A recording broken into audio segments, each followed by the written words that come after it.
बिस्मिल्लाहिर्रहमानिर्रहीम। अस्सलाम वालेकुम। Welcome to education point Facebook and YouTube channel. Dear student, इस वीडियो में मैं आपको बताने वाला हूँ हर उस स्टूडेंट को जो इस साल चीन की किसी भी यूनिवर्सिटी को किसी भी स्कॉलरशिप पर जाएगा तो वो स्टूडेंट्स अब कौन कौन से स्टेप्स ले ले, वीज़ा तक का प्रोसेस किया है, तो वो सारी चीज़ें मैं आपको बताता हूँ कि वीज़ा से पहले आपने क्या करना है, कौन सी रिक्वायरमेंट, कौन से डॉक्यूमेंट्स। तो इन चीज़ों पे डिटेल से बात करते हैं, ठीक है। डियर, अभी इस टाइम आपकी हालात ये है कि या तो आपको एडमिशन मिली है या मिलने के स्ट्रांग चांसेस है, या आपका स्टेटस एक्सेप्ट हुआ है लेकिन आपको अभी तक एडमिशन नोटिस और JW फॉर्म नहीं मिला है, ठीक है। कुछ स्टूडेंट्स को मिले होंगे लेकिन ज़्यादातर को JW फॉर्म और एडमिशन नोटिस नहीं मिला है। तो जिन स्टूडेंट्स को मिलने का तवक्को है, ये वीडियो मैं उनके लिए बना रहा हूँ, ठीक है। डियर, इस स्टेज पे अभी अगर आपको डॉक्यूमेंट्स मिलने के तवक्को है कि आपको एडमिशन मिलने वाला है कहीं पर भी किसी भी स्कॉलरशिप पे, चीन में, मैं चीन की बात कर रहा हूँ, किसी और कंट्री की बात फ़िलहाल नहीं कर रहा, ठीक है। तो इस स्टेज पे आपने फ़र्स्ट ऑफ ऑल मेरी बात को नोट करें। देखिए, मैं जो चीज़ बताता हूँ फिर आप उसमें ये न कहे कि अगर मैं ये चीज़ ना करूँ, अगर ये चीज़ ना करूँ तो फिर आपके लिए मसले होंगे। मैं जो बताऊँ बस वो करें। जिस तरह लेट्स सपोज़ अभी इस स्टेज पे आप मैट्रिक और FEC का सर्टिफिकेट और DMC दोनों के, मैट्रिक के सर्टिफिकेट और DMC और FEC के सर्टिफिकेट और DMC दोनों को फ़र्स्ट ऑफ ऑल बोर्ड से अटेस्ट करें। बोर्ड को कहे कि मैंने ये IBCC से अटेस्टेशन करवानी है, उनके लिए मैं यहाँ बोर्ड से अटेस्ट करवा रहा हूँ, बाकी बोर्ड को पता होता है, ठीक है। तो बोर्ड वाले आपको एक एनवेलप देता है और आपके ओरिजिनल डॉक्यूमेंट्स अटेस्ट करते। उस एनवेलप में आपके ओरिजिनल डॉक्यूमेंट्स की फ़ोटोकॉपी अटेस्ट होती है, लेकिन उस एनवेलप को आपने ओपन नहीं करना है और उसको IBCC से अटेस्ट करना है। IBCC से किस तरह आपने अटेस्टेशन करनी है वो आप मैनुअली जाकर वहाँ कर सकते हैं, TCS के ज़रिए भी कर सकते हैं, लेकिन मैं आपको ये सजेस्ट करूँगा कि आप मैनुअली जाएँ, मतलब ख़ुद जाकर वहाँ पर, मैनुअली मीन आप फिज़िकली वहाँ पर जाए और कर ले, TCS वगैरह यूज़ न करें अगर ज़्यादा दूर ना हो। IBCC का अगर कोई अपडेटेड तरीका आया हो तो आप YouTube पे देख सकेंगे, हज़ारों तरीके आपको अवेलेबल होंगे।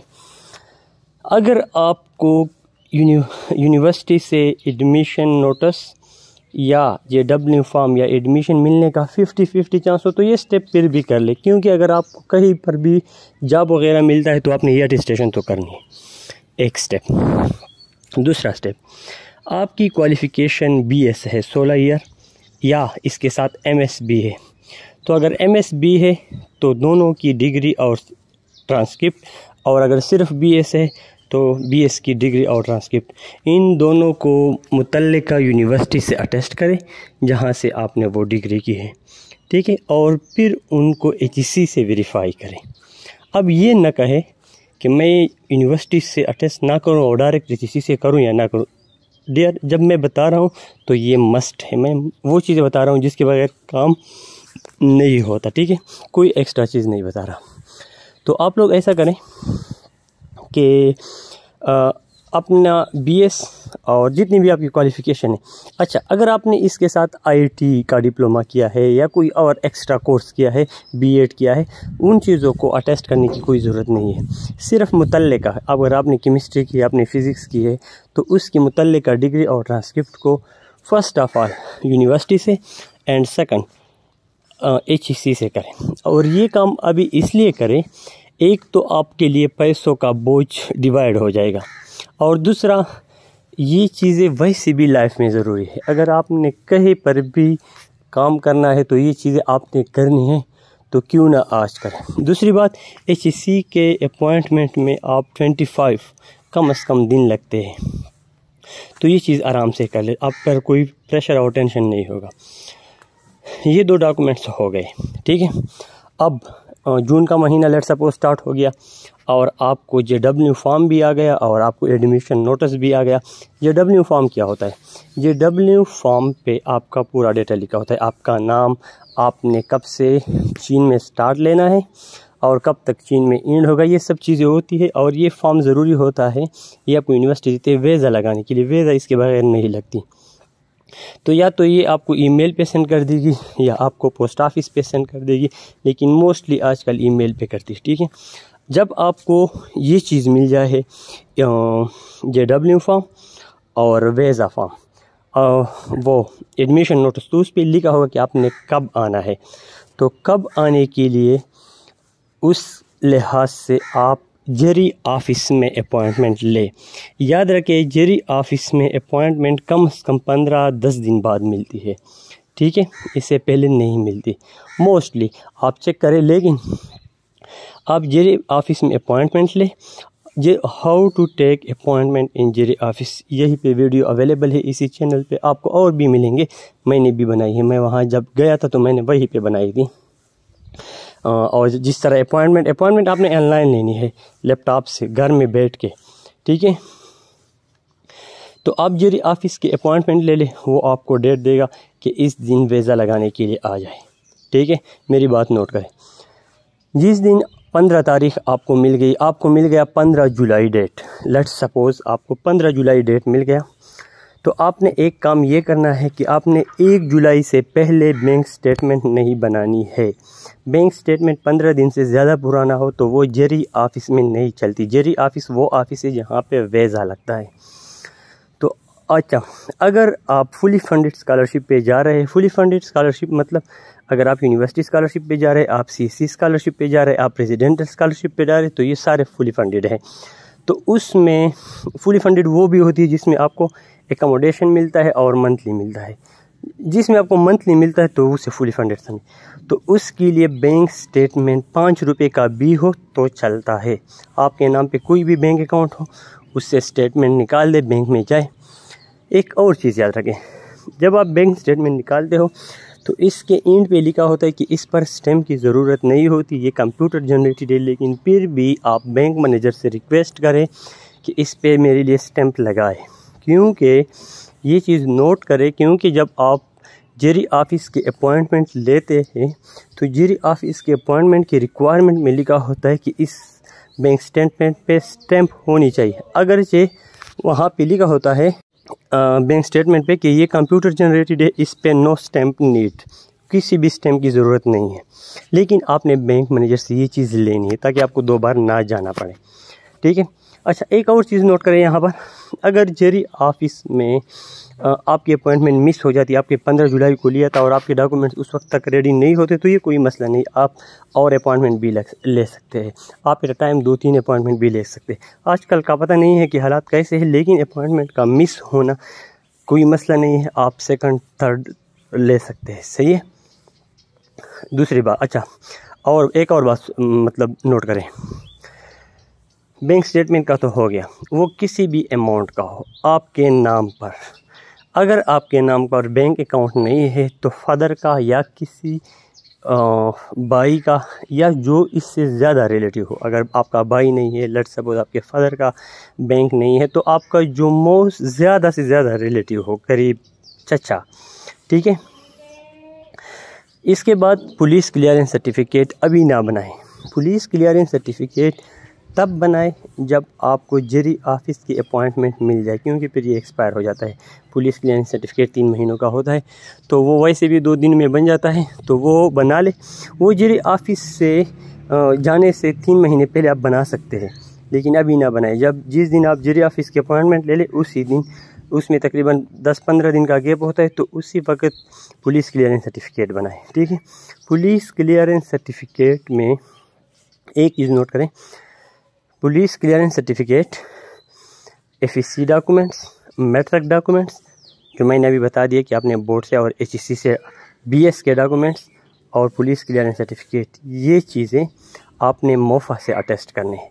जेरी ऑफिस जाने से पहले एक दिन मोफा जाकर ये चीज़ें अटेस्ट करें। मोफा के लिए कोई एडवांस अपॉइंटमेंट लेने की ज़रूरत नहीं होती, एक दिन में काम हो सकता है। शर्त यह है कि आप अगर 8 बजे सवेरे पहुंच जाए, 7 बजे 8 बजे आप वहां पे मौजूद हो, तो मोफा में एक दिन में काम हो सकता है। पेशावर से भी हो सकता है, इस्लामाबाद से भी हो सकता है, बाकी सेंटर आप चेक करें, ये इन 2 का मुझे पता है, ठीक है।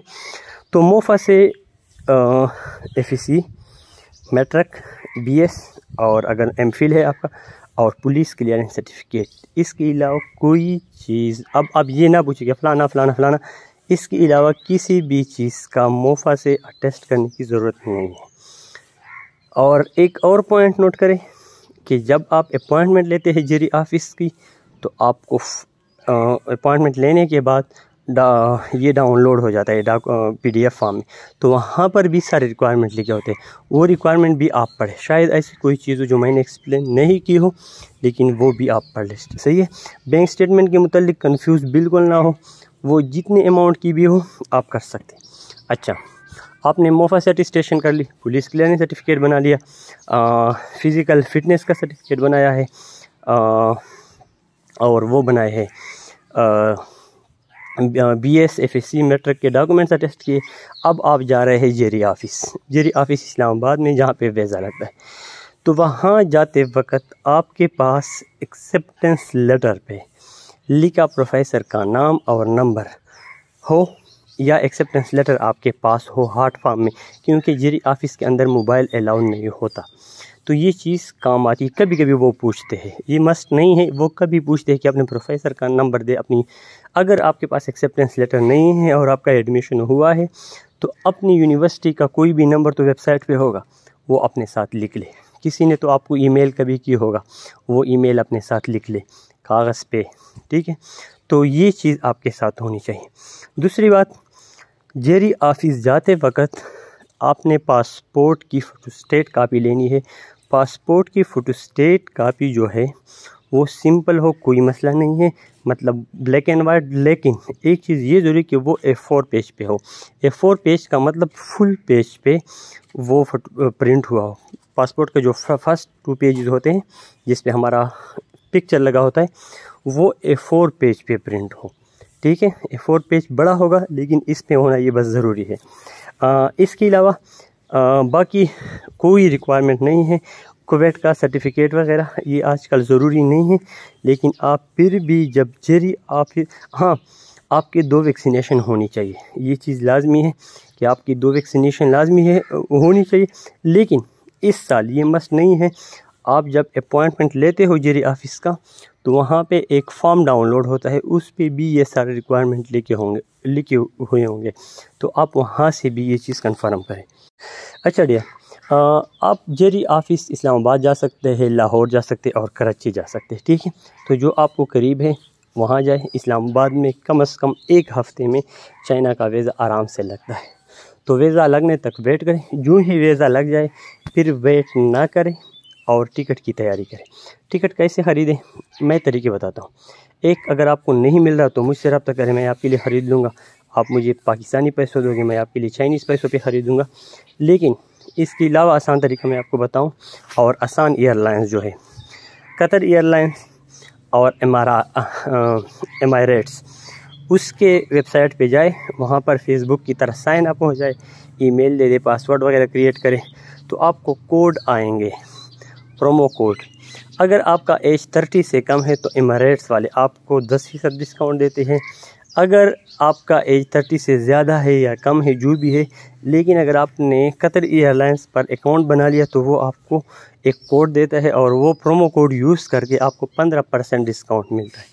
तो 1,20,000, 1,30,000, मैक्सिमम 1,40,000 से ज़्यादा टिकट नहीं है इन दोनों एयरलाइंस का। PIA अच्छा है, वो बीजिंग को आती है, फिर बीजिंग से आपने अपने सिटी को थ्रू फास्ट ट्रेन जाना है, तो वहाँ सफ़र करना आसान है। अगर आप बीजिंग में उतरे तो आप कहीं पर भी चीन में पहुँच सकते हैं, लेकिन बेस्ट रूट वो है जो आपको आपकी मुतल्लिका यूनिवर्सिटी का कोई सीनियर बता दे, तो उस रूट को फॉलो करें, ठीक है। तो मुझसे भी हेल्प ले सकते हैं। टिकट लेने के हवाले से आपको RMB की ज़रूरत हो, इस हवाले से भी मुझसे आप RMB ले सकते हैं। और जब आप चाइना पहुँच जाए और चाइना में आपको स्कॉलरशिप मिल जाए और फिर आपने उसको PKR में कन्वर्ट करना है, तो तब भी आप रब्ता कर सकते हैं। आपको सेफ़ ट्रांजैक्शन मिलेगी PKR की। अगर आपको PKR की ज़रूरत थी तो मुझे RMB देना और ये चीज़ ले जाना PKR, सही है। तो ये कुछ इनिशियल थे जो ज़रूरी है, और उस टाइम हमको इन चीज़ों को हैंडल करने में काफ़ी प्रॉब्लम आए थे। दैट्स वाई मैंने आप लोगों के लिए ये वीडियो बनाई। होपफुली आपको पसंद आ चुकी होगी, लेकिन मुझे सिर्फ इतना फीडबैक दे दे कमेंट में या लाइक की सूरत में, ताकि मुझे पता चले कि मैं सही इंफॉर्मेशन शेयर कर रहा हूँ। Thank you.